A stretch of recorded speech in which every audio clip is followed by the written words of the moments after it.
ఈ దినంకి ఏర్పాటు చేయబడిన దేవుని వాక్యము మత్తయి సువార్త 22వ అధ్యాయము.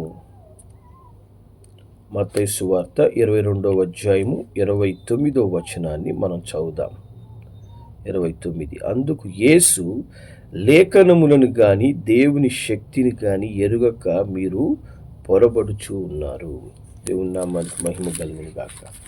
లేఖనములు కానీ దేవుని శక్తిని కానీ ఎరుగక మీరు పొరబరుచున్నారని దేవుడు ఇక్కడ తెలియజేస్తున్నాడు.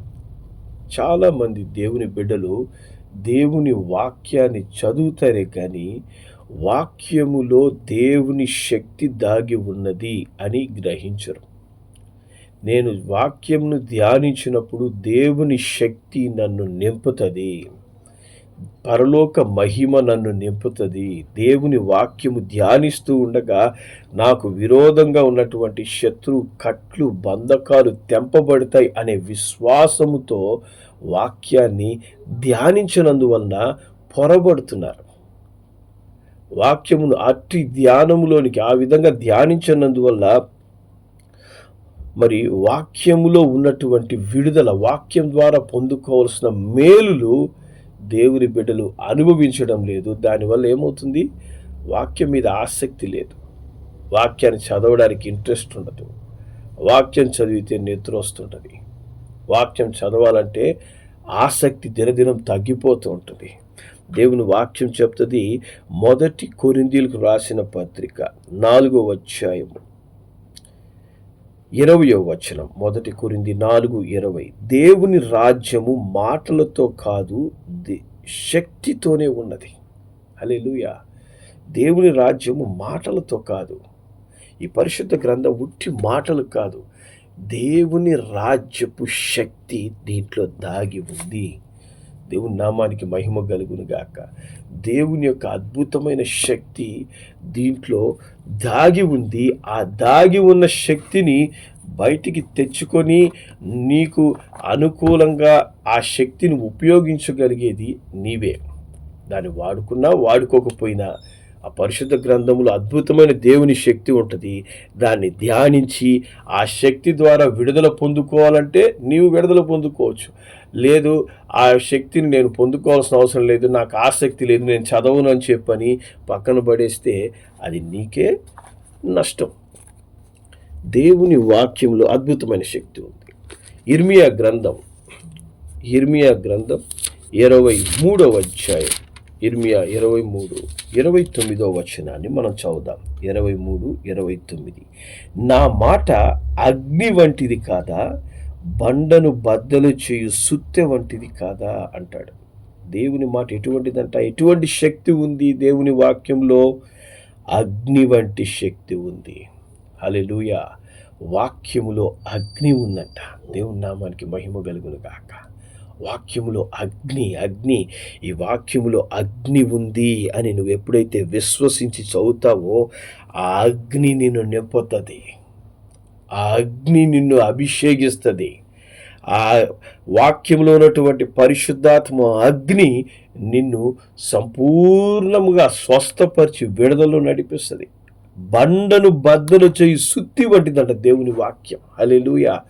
బండలాంటి హృదయం, దేవుని కొరకు అర్పించలేని హృదయం, దేవునికి లోబడలేనటువంటి కఠినమైన హృదయంగా నీ హృదయం ఉందా? దేవుని వాక్యాన్ని విశ్వసించి నువ్వు చదివితే బండ వంటి హృదయాన్ని బద్దలు చేయగలదు. మొండి లాంటి స్వభావాన్ని, మూర్ఖపు స్వభావాన్ని దేవుని వాక్యము సరిచేస్తుంది. హల్లెలూయా. దేవుని నామానికి మహిమ కలుగును గాక. అందుకే దావీదు భక్తుడు చెప్తాడు 39వ కీర్తనలో, 39వ కీర్తన మరి 3వ వచనాన్ని మనం చదువుదాం. 39వ కీర్తన 3వ వచనం. నా గుండె నాలో మండుచుండెను, నేను ధ్యానించుచుండగా మంట పుట్టెను అంటున్నాడు. హల్లెలూయా. దేవుని నామానికి మహిమ కలుగును గాక. నా గుండె నాలో మండుతుందంట. ఎప్పుడు మండుతూనింది? మంట పక్కన కూర్చున్నప్పుడు కాదు, లేదా వంట చేసాడు పొయ్యి పక్కన కూర్చున్నప్పుడు కాదు. చేతిలో పరిశుద్ధ గ్రంథాన్ని పట్టుకున్నప్పుడు మంట పుడుతుందంట గుండెలో.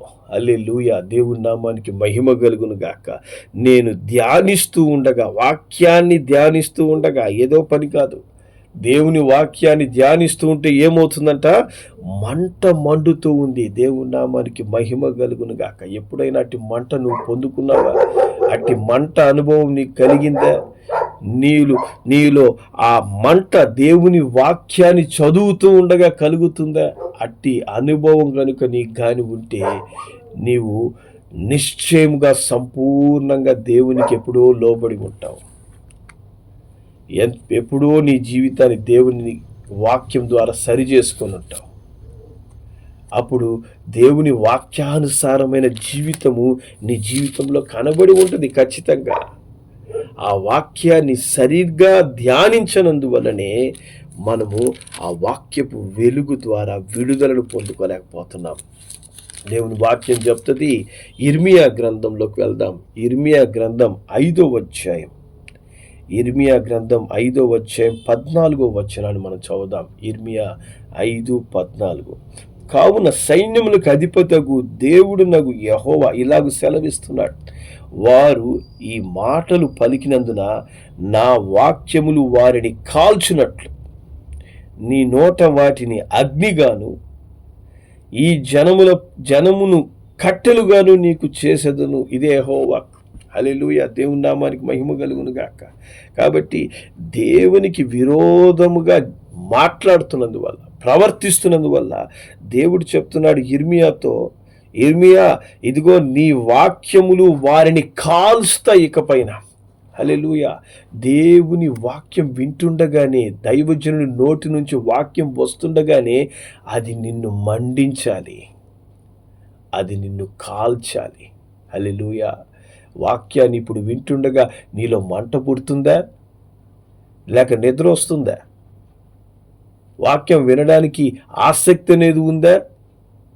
వాక్యము పట్ల నీకు ఆసక్తి అనేది ఉండినప్పుడు వాక్యం ఏమవుతుందంటే నిన్ను కాలుస్తుంది.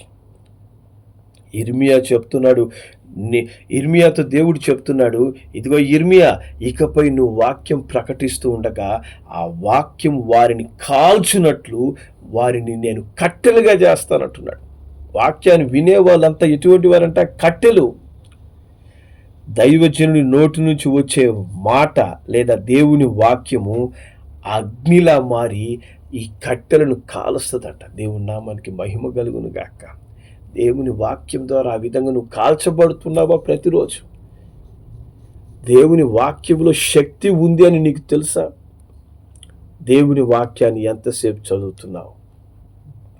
దేవుని వాక్యానికి నువ్వు ఎంత సమయాన్ని కేటాయిస్తున్నావు? వాక్యం మీద ఆసక్తి లేకుండా ఎంతకాలం మనం ఉన్నాం? దేవుని వాక్యాన్ని చదివే కొలది మనము శక్తిమంతులవుతాము. దేవుని వాక్యాన్ని ధ్యానించకుండా ఉండే కొలది మనం ఇంకా ఇంకా ఆత్మీయతలో బలహీనమైపోతూ ఉంటాం. దేవుడు అంటాడు మరి ఇర్మియా గ్రంథము 2వ అధ్యాయము 32వ వచనంలో, కన్యక తన ఆభరణములను మరచున, పెండ్లి కుమారి తన ఉద్యానమును మరచున, నా ప్రజలు లెక్కలేనన్ని దినములు నన్ను మర్చిపోయారు. హల్లెలూయా. పరిశుద్ధ గ్రంథాన్ని చదవడమే నా బిడ్డలు మర్చిపోయారు. పరిశుద్ధ గ్రంథమును ధ్యానించడానికే మన వాళ్ళకి టైం లేదు. దేవుని వాక్యం అంటేనే ఆసక్తి రాదు. లెక్కలేనని దినాలు నా బిడ్డలు మర్చిపోయారు అంటున్నాడు దేవుడు. మరి ఆ వాక్యాన్ని మర్చిపోయాము, లేదా వాక్యాన్ని చదివినా ఏవి గుర్తుండడం లేదా? కొంతమందికి వాక్యం చదువుతారు, ఏది గుర్తుండవు. వాక్యం వింటుంటారు, ఏది జ్ఞాపకం ఉండదు. ఈరోజు మొత్తం వాక్యం వినిన తర్వాత, ఈరోజు నేను చెప్పానమ్మా వాక్యము అంటే, గుర్తులేదు పాస్టర్ గారు, మర్చిపోయాను. ఎందుకు మర్చిపోతున్నావు? వాక్యం మీద ఆసక్తి ఎందుకు ఉండడం లేదు? వాక్యములో జీవముంది, వాక్యములో దేవుని శక్తి ఉంది. అది తగు రీతిగా నువ్వు వినినట్లయితే, ధ్యానించినట్లయితే నీ హృదయములో మంట మండాలి. నువ్వు ఒక కట్టెగా మారి వాక్యం ద్వారా కాల్చబడాలి నీ జీవితం. కానీ మనం అన్నీ మర్చిపోతుండమే. దేవుని వాక్యము చాలా కఠినమైనటువంటి తీర్పు మర్చిపోయే వాళ్ళకి ఇస్తానని చెప్పాడు. చూడండి, హోషియా గ్రంథంలోనికి వెళ్దాం. హోషియా గ్రంథం 4వ అధ్యాయం, హోషియా గ్రంథం 4వ అధ్యాయము 6వ వచనాన్ని మనం చదువుదాం. 4:6.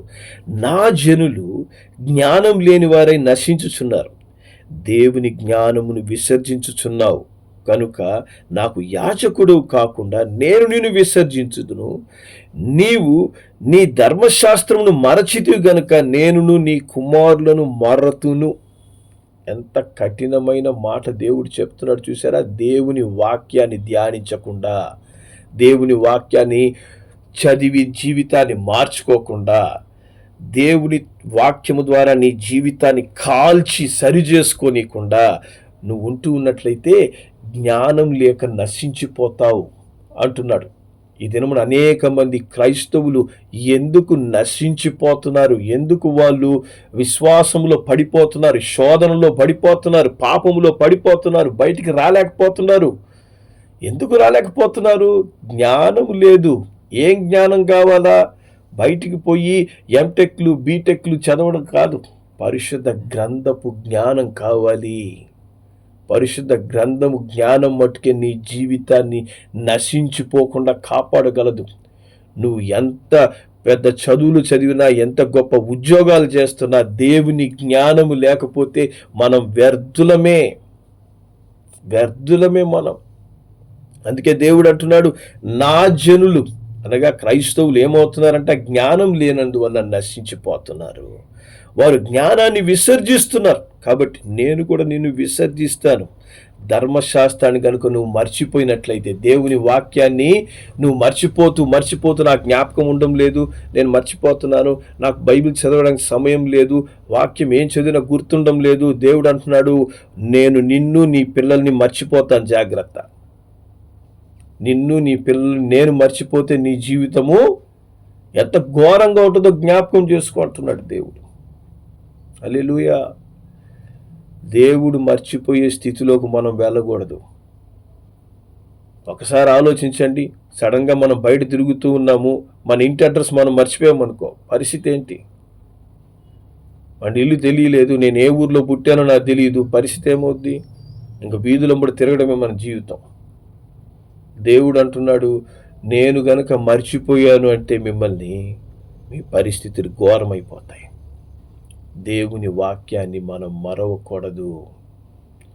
దేవుని వాక్యాన్ని హృదయపూర్వకంగా ధ్యానించాలి.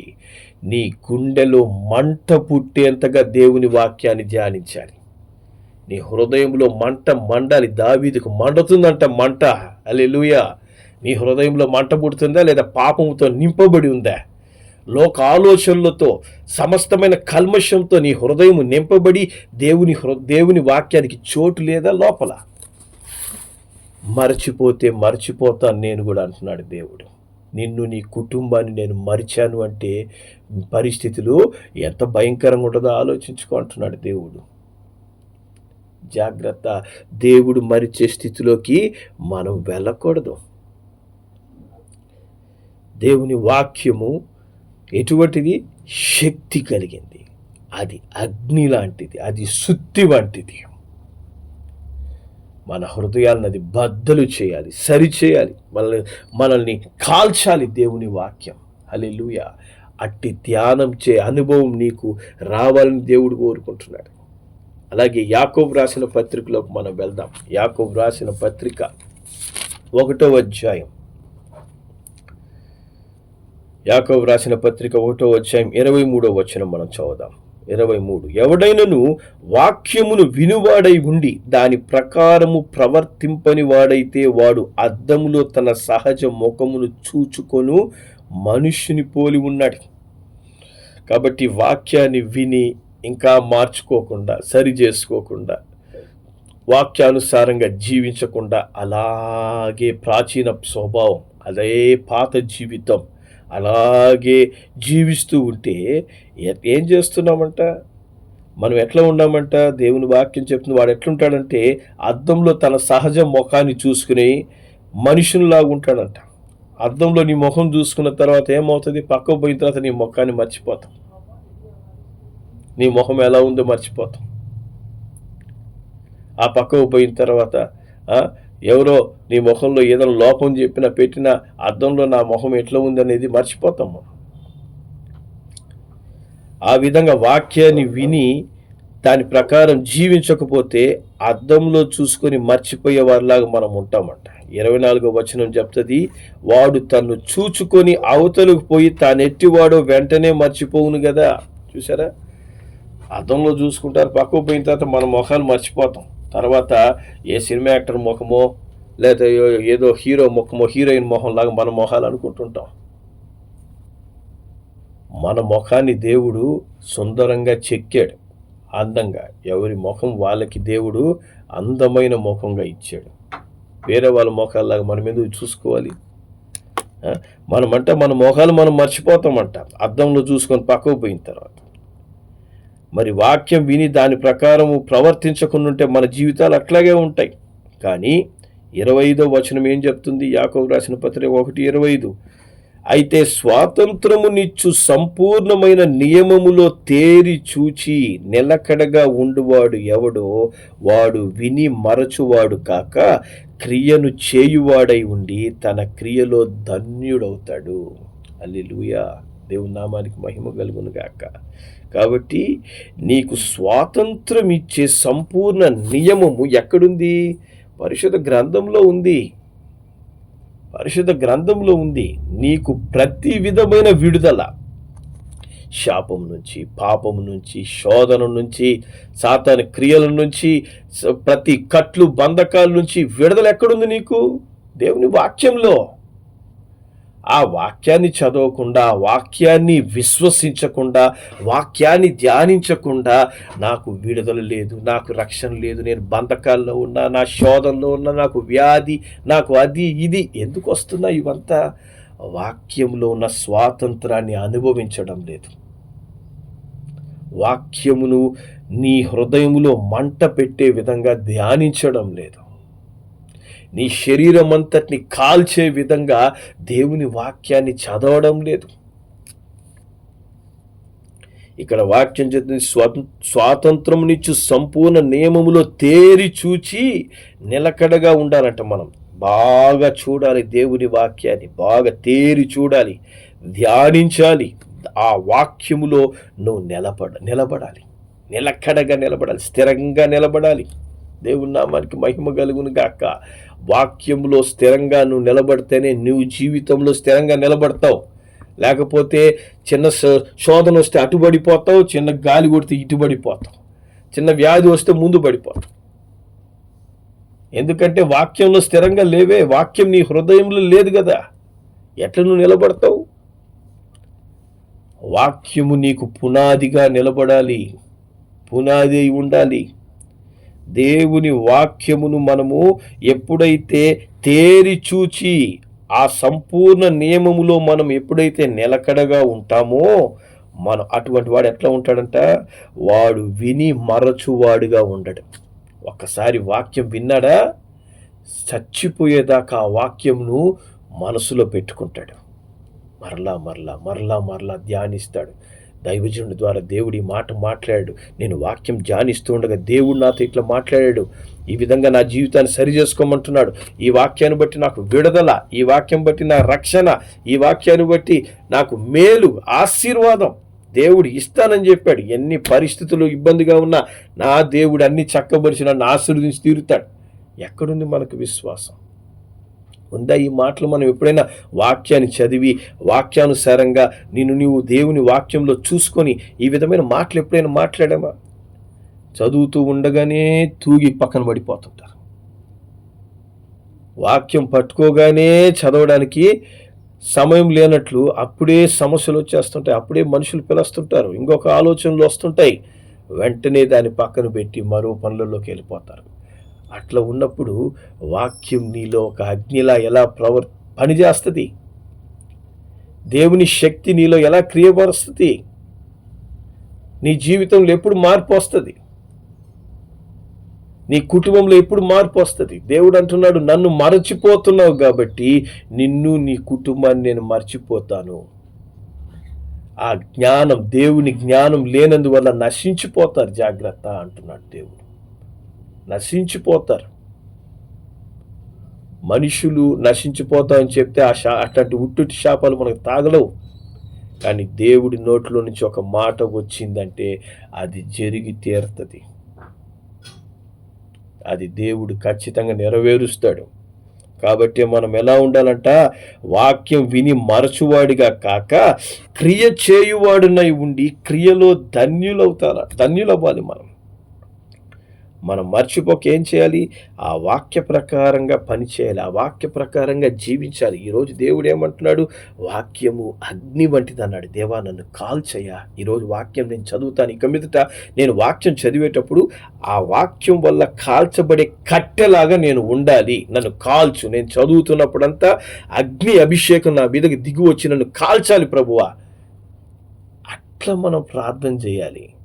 అది నీలో ఆసక్తిని అట్టి ఆసక్తి దేవుడు చూస్తాడు. ఊరికే వాక్యం అయిపోగానే praise the Lord pastor, praise the Lord brother, praise the Lord, అంతలోకి నేను వాక్యాన్ని మర్చిపోతాను బ్రదర్, మళ్ళీ నాకు జ్ఞాపకం ఉండదు అస్సలకి బ్రదర్ అని అంటే నేను నష్టపోను. వాక్యం వినిన మీరు నష్టపోతారు.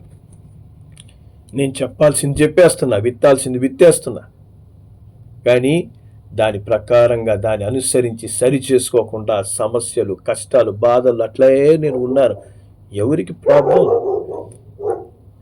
మనకే సమస్య. ఎవరు అనుసరించారో వాళ్ళే సమస్యలు ఇరుక్కుంటారు. అందుకే దేవుడు అంటున్నాడు, వాక్యం ఎటువంటిదంటే అద్దం లాంటిది. ఆ అద్దంలో నువ్వు తేరి చూసుకోవాలి. ఈరోజు వాక్యం చదువుతున్నావా?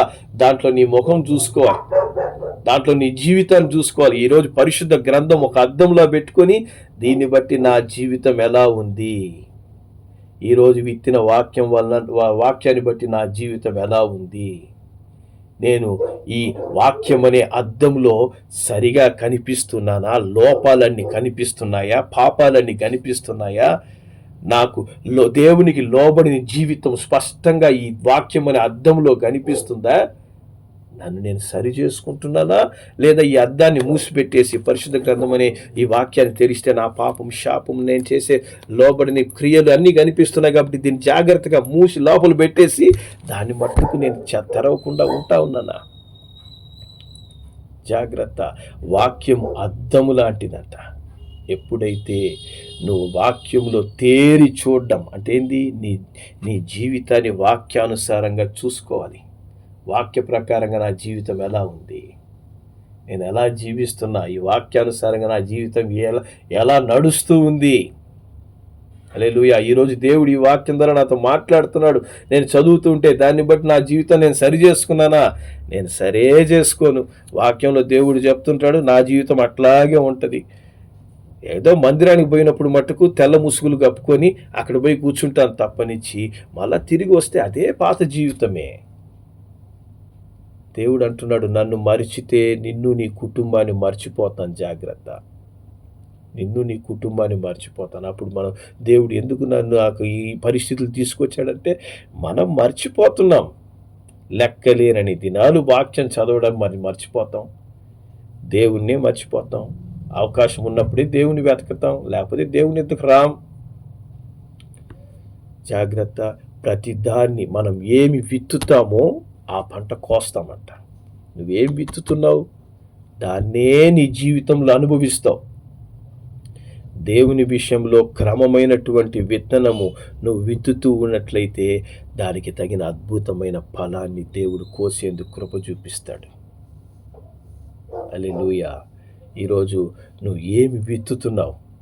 దేవుని యందు భయము, భక్తి కలిగి దేవుని వాక్యాన్ని ధ్యానించాలనే ఆశ, తపన కలిగి ఆ అగ్ని వంటి వాక్యానికి లోబడి ఆ వాక్యం నీతో మాట్లాడుతుండగా, అవును ప్రభువా నేను వాక్యానికి లోబడాలి. దైవజనుడి ద్వారా మాట్లాడుతున్నాడు, వాక్యాన్ని చదువుతున్నప్పుడు దేవుడు మాట్లాడుతున్నాడు, నేను దానికి లోబడతాను అని మనం లోబడుతున్నామా? సరి చేసుకుంటున్నామా? సరి చేసుకోకపోతే జ్ఞానం లేక మనం నశించిపోతాం. దేవుడు మనకు జ్ఞానం దయచేయాలని, వాక్యం పట్ల ఇంకా ఆసక్తి దయచేయాలని, ఆ వాక్యం అనే అద్దములో ప్రతిరోజు మన జీవితం చూసుకోవాలా. చాలామంది ఏంటంటే అద్దం ముందు గంటలు గంటలు నిలబడి వాళ్ళ మొహంను చూసుకుంటుంటారు. అద్దంలో చూసుకున్నందువల్ల ఏం కలగదు. దేవుని వాక్యం అనే అద్దంలో నీ ముఖం చూసుకో, నీ జీవితాన్ని చూసుకో, సరి చేసుకోవడానికి ప్రయత్నం చేయి.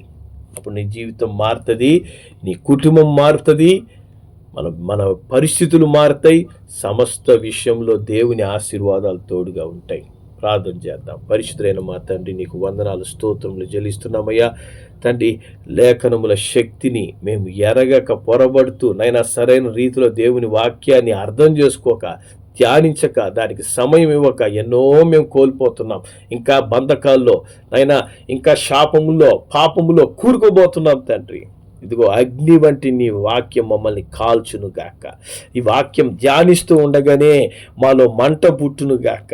సుత్తి వంటి నీ వాక్యం మా కఠినమైన హృదయాలను బద్దలు చేయును గాక. మా జీవితాన్ని మార్చేందుకు ఆ సుత్తి వంటి వాక్యం మా మీద క్రియపరచును గాక యేసు నామములో. అదేవిధంగా తండ్రి, వాక్యం యందు తేరి చూచి అద్దము వలె వాక్యంలో మా జీవితాలు చూసుకుంటూ, మా జీవితాలు సరి చేసుకొని ఇంకా ఏ విషయంలో మారాలా, ఏ విషయంలో సరి చేసుకోవాలని ఎరిగి ఆ విధంగా మా జీవితాలు సరి చేసుకునేందుకు మాకు సహాయము చేయమని, అనుదినం భయభక్తితో దేవుని వాక్యాన్ని ధ్యానించేందుకు కృప దయచేయమని, వాక్యం చదవనీయకుండా ఆటంకపరిచే సాతాను శక్తులు, దురాత్మ క్రియలు యేసు నామములో లయమైపోవును గాక. దేవుని వాక్యం పట్ల ఈ దినం నుంచి ఆసక్తి పెరుగును గాక. నజరేయుడైన యేసు నామములో ప్రార్థించి ఆశీర్వదిస్తున్నాను తండ్రి. ఆమేన్.